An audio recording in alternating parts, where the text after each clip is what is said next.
Watch nations rise and crumble, and the kingdoms come and go. Only fresh names for the same things, once the limits have been reached. Now I see them lose their interest in the deeds that have been done, and the wisdom that's been found as they return whence they came. A second of reflection can take you to the moon. The slightest hesitation can bring you down in flames. A single spark of passion can change a man forever. A moment in a lifetime is all it takes to break you. I see them going down to the water, where they embrace the silent waves. Slowly they're swallowed by the water, and their breath ascending to the sky. Yeah, ascending to the sky.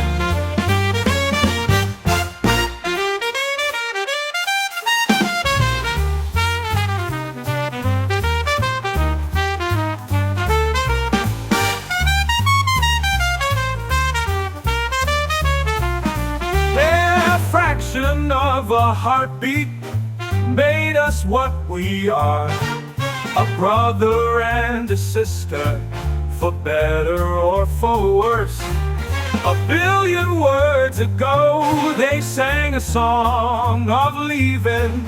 An echo from the chorus will call them back again.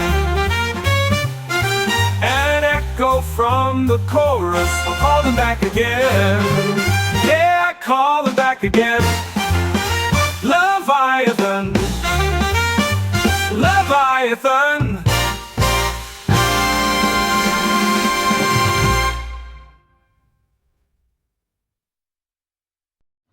Hello, and welcome once again to the Dr. Zeero Xiron Free Magic Secret Show, where we investigate all forms of magic. We talk about all kinds of things and stuff. We talk about various commentary going on in the occult world.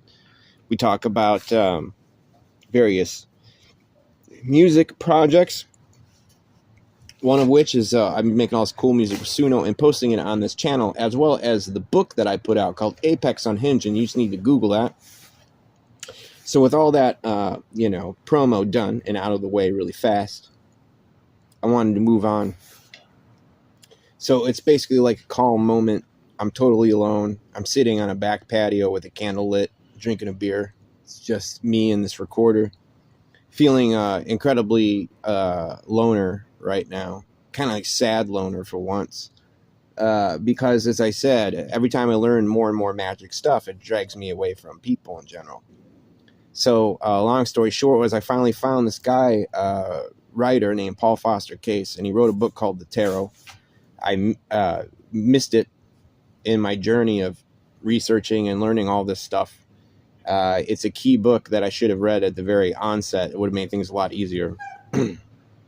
And it teaches you the 22 tarot trumps as the 22 Hebrew letters and what all those really, really mean. Because Garden of Pomegranates by Israel Regardie gives it just a really rough outline. It doesn't really explain enough. Other books I read, they're all like technical manuals that it's like they're saying everything, but they aren't speaking a concise language that any random person can pick up and understand. Now, the book that I just found was, it's called The Secret and Invisible Order of the Rosicrucians by Paul Foster Case once again. And he kept revising it until he croaked in the 1950s. So he revised it a number of times, so it's as tight as he could make it. And as I approached this work, it's finally unveiled to me what the Rosicrucians are, because they were always like a shadow in the background of all this occult learning. Heard about them a lot, thought I understood kind of what they were about, dismissed them completely because of the Christian influence or supposed Christian stuff going on. And I didn't see the full picture. So all this stuff I've been trying to explain on this channel and in Magick to people and whatnot, the basis of my magical approach and blueprint and foundation, what it's become, I'm essentially like a heretic Rosicrucian, in that I believe in taking all the Christian influence, yanking it all out, throwing it off to the side like it was a tumor that you cut off, setting it on fire, blazing it till there's nothing but ashes left, and all that shit is left by the wayside, and then you're left with the structure. And then you take the structure and you take away all the remaining Jewish dogma, so much of the different dogma, and you break it all apart as different energy systems and different modes of intelligence and such. And you approach the Hermetic Kabbalah from anarchist sort of freewheeling sense, very more chaos magic sense, where, and as I think of it and as it is really plain to me now, essentially what I'm talking about doing is, in a sense, what Aleister Crowley did, because Aleister Crowley, it's completely illuminated now where he was getting it all from. Because the thing was, the Golden Dawn was a Rosicrucian order and had all that going on. And when he joined that, he got absorbed into that. And everything Aleister Crowley promoted about his system of magic and everything about magic, it all comes back to the stuff the Rosicrucians were preaching. Basically, he stole all their shit, removed the Christ influence, as I talked about, removed the dogma influence, as I talked about, and then was left with a shell. And rather than do the noble thing, which I'm suggesting, is which you use the shell anyone can operate with anonymously. You don't have to be any spiritual discipline per se, like any tradition. Any tradition could pick it up and use it, But of course, using the Hebrew letters is foundational. But they're like, again, you don't have to be Jewish to do that. The 22 letters represent mystical truths, crazy esoteric knowledge, all kinds of magic and such, all compacted into one letter that has a number value, and you can learn all kinds of crazy stuff with it. It's the language of creation. It's a magical alphabet. So, when you think of it, people get really into the runes with the Vikings, and what are the runes? They're like a Hebrew alphabet without sound. Well, maybe, yeah, there is sound attached. So I'm sorry about that. But Hebrew alphabet that doesn't really make any sense to us because we aren't Vikings and can't think the way they thought. And it isn't clear what they're all about anyway. And a lot of people say different stuff. And they don't have number values attached to them. And there's only a certain amount. And you can only do so much with them. And you can piece them together, and the same way you can put tarot cards together and they make different meanings. But the runes only really make sense, if you're a Viking, and you're from that world and that time frame with those specific folk legends and outlook. So this will lead us to the Hebrew letters, and this should be, they're like I said, it's like if you're enthralled by the runes, you should be enthralled by the Hebrew language. So that, has to stay as a focus point, because it gels the whole thing together if you're going to use the Tree of Life as a diagram, which I do recommend. So I've come full circle, and again, I realized, so Aleister Crowley just deleted all the influences I talked about. Rather than doing the noble thing and giving everyone something they could use, he inserted a bunch of his own crap into it, took a hodgepodge of Egyptian deities, which, don't even make sense altogether why this one or this one. And he basically forced his own magical vision and path into this, on top of this, and created like the ultimate mental masturbation tool, in which any onlooker who doesn't know any better thinks that he's the guru where all this is erupting from. But all he did was steal a shell and insert a bunch of his own shit into it. And Aleister Crowley has never seen a bigger ham at any point in history than after reading this book about the Rosicrucians and learning their history. Everything he is stolen from that, with his own crap interjected. And I wouldn't be surprised. He probably gave himself the grade of Ipsissimus. which is the highest you can go on the tree. Now, I learned in reading this book all kinds of key stuff that, like I read the Golden Dawn book cover to cover. I've read all about the Golden Dawn. I've read about all these different magician groups, all the different ideas, all this stuff, everybody's different ideas of the tarot, all kinds of side missions to all kinds of unconnected traditions through witchcraft and magic, all this stuff. But, in the end, refocusing, trying to clear things up, it's like there's so much about the Tree of Life that, like, I took note that these concepts were being presented, but they didn't really fluidly come together for me until basically the past week. Because once I understood, thanks to Paul Foster Case's book, The Tarot, what the 22 Hebrew letters are all about, and how to use them in conjunction with each other to, like, give different meanings, it made the whole thing come alive. And now the whole book of what the Golden Dawn was about has all come alive. And this is what I'm talking about, this sort of loneliness, because now I've been jettisoned into the stratosphere.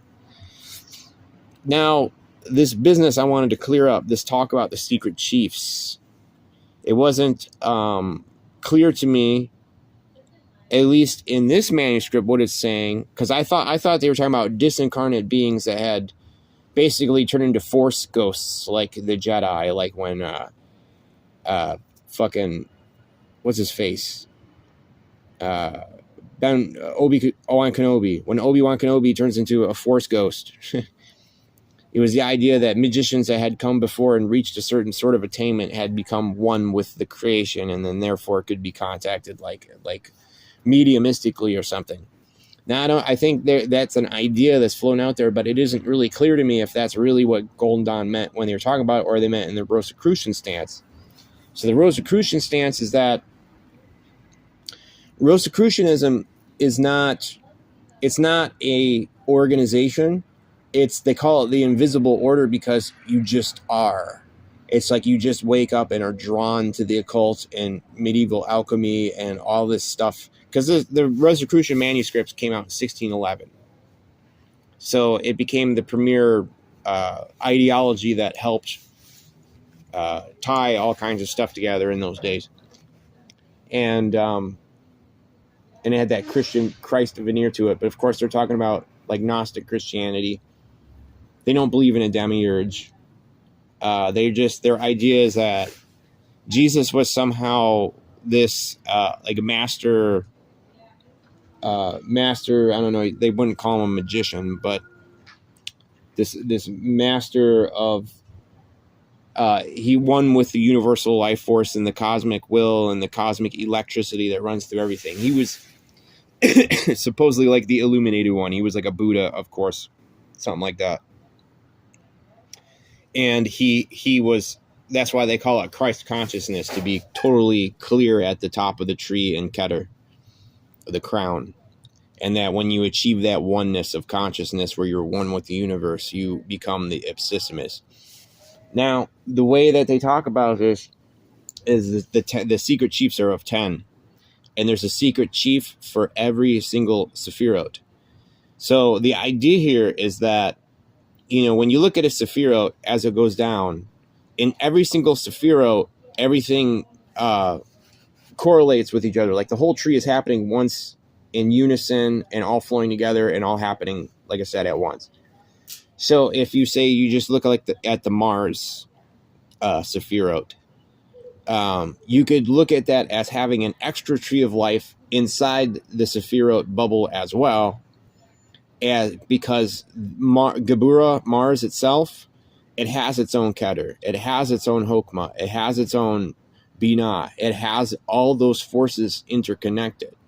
So the idea is that every Sephirot on the Tree of Life has its own Keter, like built into it. So it would be like the top of that, the experience of the Sephirot, or the mastery of the Sephirot, or Sephirot. I'm sorry.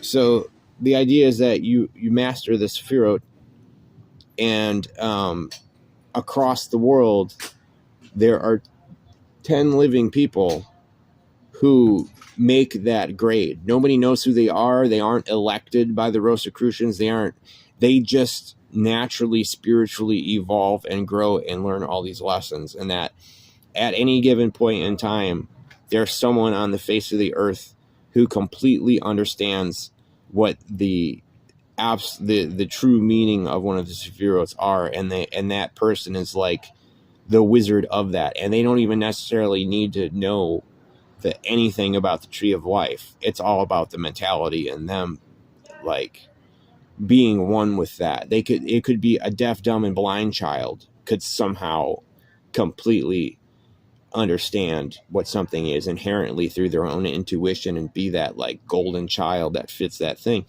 So the Rosicrucian Invisible Order it's like 10 mystery individuals on the face of the earth really running the show, whether they realize it or not. So the idea is that you travel up the different grades learning the tree. The idea is that you will arrive to the level of Ipsissimus, which is the Sephiroth of Keter. And while there's only one secret chief on the face of the earth that truly embodies that to the best of all humans existing, you can still rise to that level, but it doesn't mean you're the top dog of it. Like there could be multiple Ipsissimuses on the face of the planet that have completely mastered it, but there's only one above all. And I know that sounds like the Highlander. There can only be one. But in a sense, I do believe this.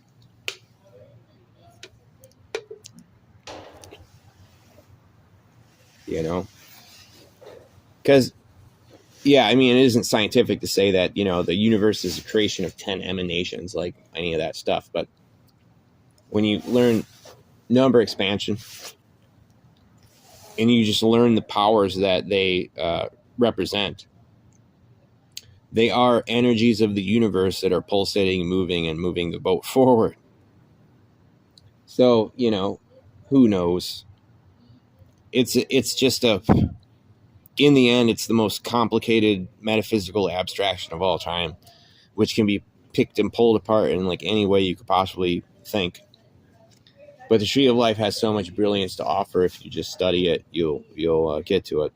And it's that I've been studying it really heavily for almost 10 years now. And it's changed my life for the better. But I finally got to the point where, as I said, I've been looking at all this stuff like static images and trying to piece it all together and trying to make it work. And it's like it almost did. And then all of a sudden in the past week, all this information I've taken and it has made it all just move fluidly in motion. And I see it moving like a machine. And it's blinding, to be honest. It's the most wonderful contraption ever. And ultimately, it's the technology of imagination. Someone thought it up. It wasn't the Tree of Life diagram and everything it represents and all the Sefer Yetzirah, all this stuff. It wasn't like a lightning bolt came down and etched it into stone like they say the 10 Commandments were. Someone thought it up. They had a vision, and it's stuck with us ever since, and it's worked. So that's the rant that I wanted to say for the time is that I've basically ended up like a heretic Rosicrucian. With this completely free-for-all appropriation of anything that I think works. Because magic's like that. You should use whatever works and makes sense to you. So, heretic Rosicrucian with a heretic druid sort of background.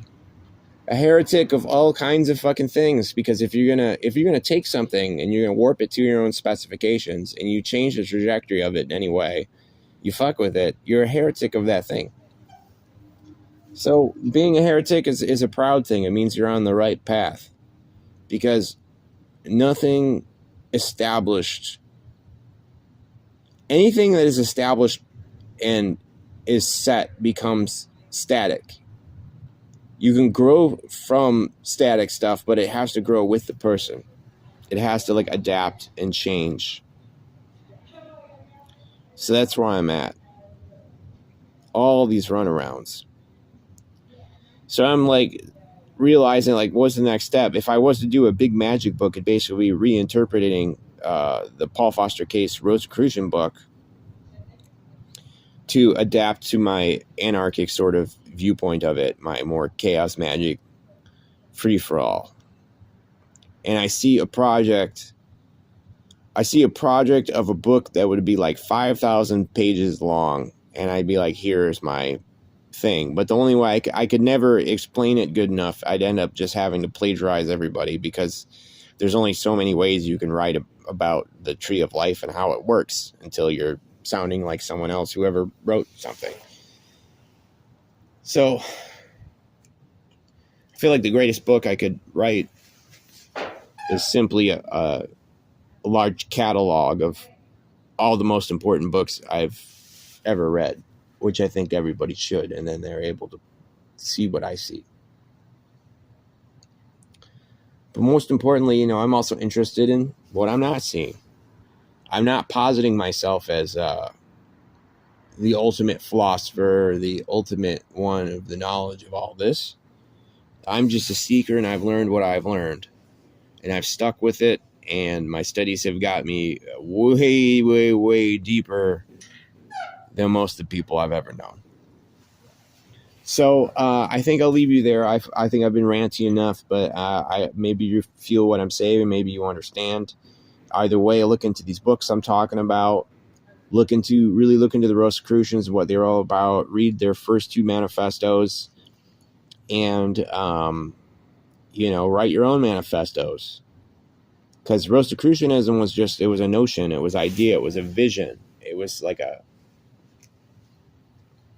special vision. But it's been created to try to refine people into being magicians totally in harmony and with the cosmic universal energy, and they say the cosmic will. But just like where Aleister Crowley diverted, he said that the one true will of the individual is what you should be going for, not like submission to the cosmic will. Well, both, silly. I'm all about both. Both simultaneously.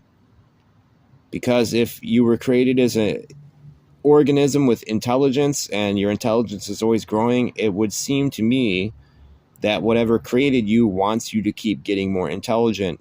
And the more intelligent you become, the more autonomous you become.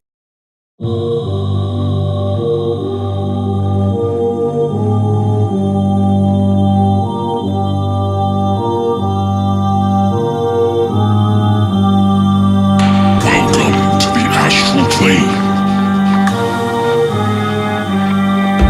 a dimension where you experience different energy. The place where you go when you fall asleep.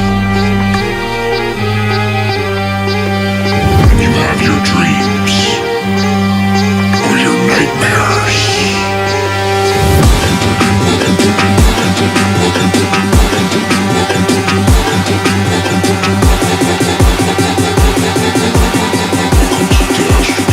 Dimension of your brain.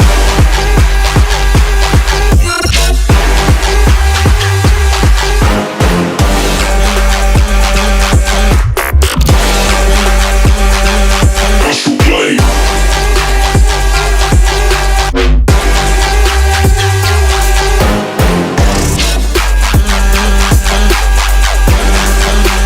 Welcome to the astral plane.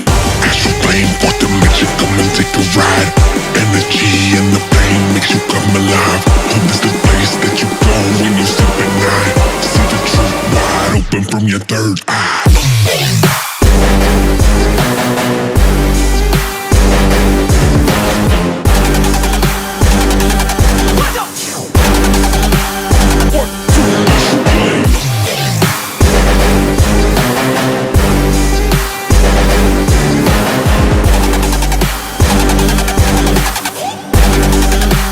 Welcome to the astral plane.